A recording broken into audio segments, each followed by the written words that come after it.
dukomeze n'agace ka kane. Duherukana Ariana arimo kunuka kuri phone. Mu by'ukuri ntazi icyo nzira. Nibazaga icyo nakoze nkakibura. Yambwiye ngo niba bishoboka nshaka uburyo duhura, abimbwiye atari kuri phone. Naratuje ndihangana. Muri iyo minsi amafaranga yanjye yaratangiye kugenda ashira ntaza hajya. Nabaraga inyungu nunguka nkasanga ntabwo ishinga. Nafashe umwanzuro wo guhindura ibyo nakoraga. Nese nimuka ibyo nacuruzaga ndabiteza kuko bya bitangiye guhomba. Nese nigurira ibyuma nkora papeterie cyangwa se studio. Nimukiye hafi yaho nabaga. Nabikoze ntabwiye Ariana kuko ntabwo twagahuye ngo mubwire icyo namukoreye. Aho nimukiye hari kuri ikigo Ariana yigagaho. Namaze iminsi 5 tutarabonana, atampamagara. Umunsi umwe nariyongoje ndamuhamagara arayitaba. Musaba ko twapanga tugahura tukiyunga. Twarabipanze ariko nkumva aracyafite uburakari. Yambajije impamvu nimutse ntamubwiye. Nanjye ndisobanura nk'umuntu w'umugabo. Twahuye mu kagoroba ko kuwa gatandatu. Mu by'ukuri uyu munsi wari utandukanye kuko yampaye intoki dusuhuzanya. Kandi ubundi iyo twahuraga yarampoberaga. Mu maso he hari huzuye agahinda. Ubwo Ariana yarambajije ati sinumvisha ukuntu wanteje abanyeshuri. Nanjye navuga naguteje abanyeshuri gute se shu? Ariana ati utongera kumpamagara shu. Ubuzi ko inkuru zakwiriye mu kigo ngo ni indaya yawe. Nanjye navuga nti ntabwo mbyumva neza. Indaya? Ariana arambwira ati mbabarira umbwire inshuro naryamanye nawe. Ndamubwira ngo nta nimwe. Ati none se kubera icyo wabwiye Yakobo ko twaryamanye? Kandi Yakobo ntago ajya abeshya. Nta nubwo nari nzi ko akuze. Ubwo nyine namwe murabyumva, Yakobo yise atangira kwiza igihuha mu kigo ko ndi indaya. Nabibwiwe nawe yabibwiye. Nanjye ndavuga nti ndarengana. Yakobo nimbwa arashaka kuduteranya. N'umugambi nari mubonye. Namubajije amakuru yawe yo ku ishuri ahubwo ambwira ko wirata ukurana n'uduhungu. Yambwiye byinshi. Nanjye icyo gihe naraye mbabaye. Igihe nakabikubwiye nibwo wampamaga ntuka. Mbura nuko nabikubaza kuko wari warakaye. Ariana arambwira ati mbabarira umbwize ukuri kuko narasebye. Ubu nsigaye nca ku banyeshuri bose bagaseka kuko bose babisi. Nanjye nti nukuri ahubwo wasanga Yakobo ashaka kudutandukanya cyangwa nawe akaba gukunda. Nanjye nabwo nti basi niba utabyemera reka tuzahamagare Yakobo azadukize kuko ndumva bikaze. Ariana yahise ambwira ati ntari nzamuzana tubisubiremo. Nukuri ndagukunda ariko nsanze ko warabivuze. Nta rukundo abo mfitiye. Sha narasebye bihagije. Nsigaye ntenya no gusohoka mu ishuri. Indaya koko? Ubwo nyine ibyo ngibyo Ariana yabivugagarira. Nanjye ntishari tuza ndakwinyenze wirira. Ariana arambwira ati basi niwe naba narabikoze kuko ngukunda nta kibazo. Ariko kugenda umbeshyira wasanga hari n'abandi babibwiye. Nanjye nese mbwa nti nukuri ibyo ni ibinyoma. Ndagukunda sinaguhemukira bigezaho. Basi reka duhite tujya kureba Yakobo nona. Ariana ati burije ndatashye ahubwo bye. Nanjye nese mbwa nti basi winsiga mu gihirahiro sweet wanjye. Ariana arambwira toya ndagiye. Nanjye mbwa okay sawa ntari binyicisha agahinda. N'ubundi ninjye wakwizaniye nkukunda. Ariana arambwira ati cyakureka ko mfite kubera guhemukirwa n'uwo nakunze. Nti basi rengagize uze ngo hanagurira amarira kuko kurira biratuma nanjye ndemba. Mana yanjye ngwirwa inkende ruje n'ibiti biranyerera koko. Yakobo ibintu yadukoreye birenze ukwemera. Ariana yarinze atatamenye ukuri kwanjye. Uwo munsi warambabaje bihagije ku buryo nataye umutwe no kurya birananira. Umwana w'abandi nawe yari mu giherahiro kandi kuko ari nkaye wasebye byumva byakugora. Ariana atashye arira inzira yose. Ageze wabo araryama abura amahoro. Afata phone ashaka guhamagara Yakobo ngo amubwire azaza dukize. Yakobo aho kumwita bakamukupa. Abikora inshuro nyinshi bigenda gutyo. Yohereza message nabwo ntiyamusubiza. Ariana yahise amamagara ambwira ko Yakobo yanze kumwitaba. Yampaye nimero yiwe ngo nanjye ngerageze kuko Yakobo atarafite nimero yanjye yahise anyitaba. Ntangira gufata amajwi y'ibyo tugiye kuvugana. Uzabyumvishe Ariana. Ubwo namuhamagaye nti Yakobo ni wowe? Ati yego urinde?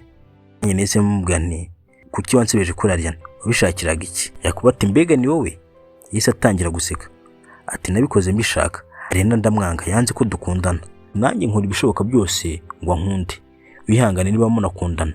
Naramusebeje pe. Namubwira nti none se ukeka ko urukundo ari agahato? Basi uzaze unkiranure nawe umubwire ko ibyo mbwe byose ari ibinyoma areke kubinshinja. Yakobo yahise amakanira cyane yivuye inyuma ati niyo wampa iki sinabiguha. Ariana azakundana n'undi muhungu ari uko njye ntakiriho. Uwo bazakundana wese nzabateranya. Okay nanjye nese mbwa nti sawa urakoze kuba umukuri. Nahise nkupa phone mitonero kanja kureba Ariana. Ndamuhamagara ngo duhurire hirya y'iwabo umwumvishe niya majwi nari nafashe. Byari nijoro ahita acika iwabo aza nawe yiruka. Nanjye naje nihuta, ngeze aho twari guhurira ndamubura. Ndategereza, hashize akanya mfata fone ndamuhamagara aranyitaba.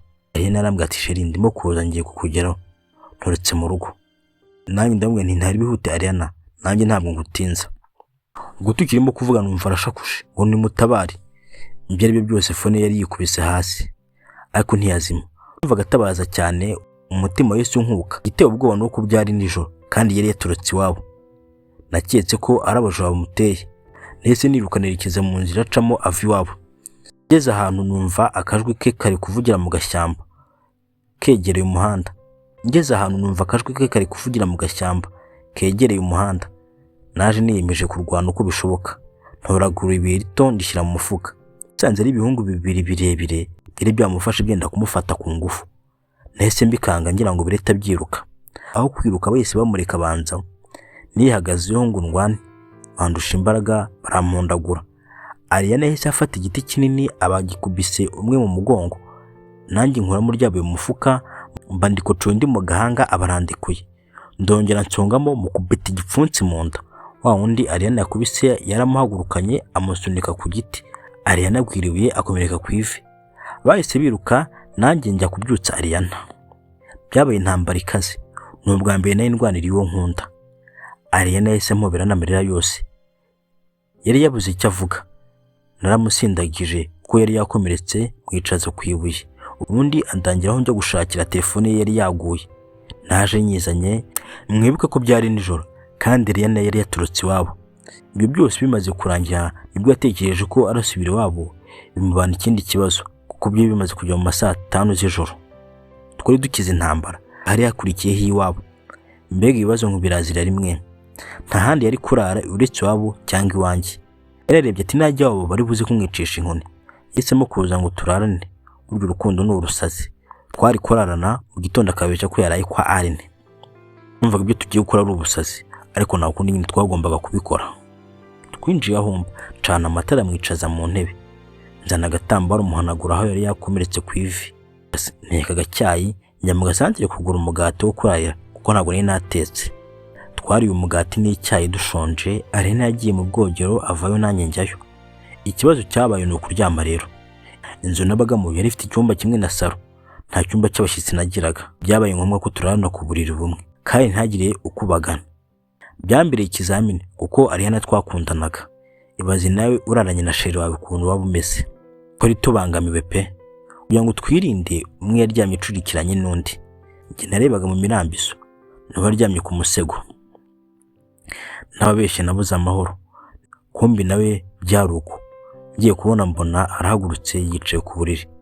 Yambwiye amagambo agira ati Top Sam, ibi byose ni ikimenyetso cy'urukundo dukundana. Intambara turimo gucamo ntabwo zoroshye. Uyu munsi uzatubira urwitso rutazibagirana. Ati ngaho nawe haguruka unyegere. Aha, ibi ni ibiki kandi yaratangiye kumbwira. Baby wambonye, ibi ni ibiki banyarwanda. Aha, tegereza igice gikurikira turebe none ibyo Ariana yanshakiraga.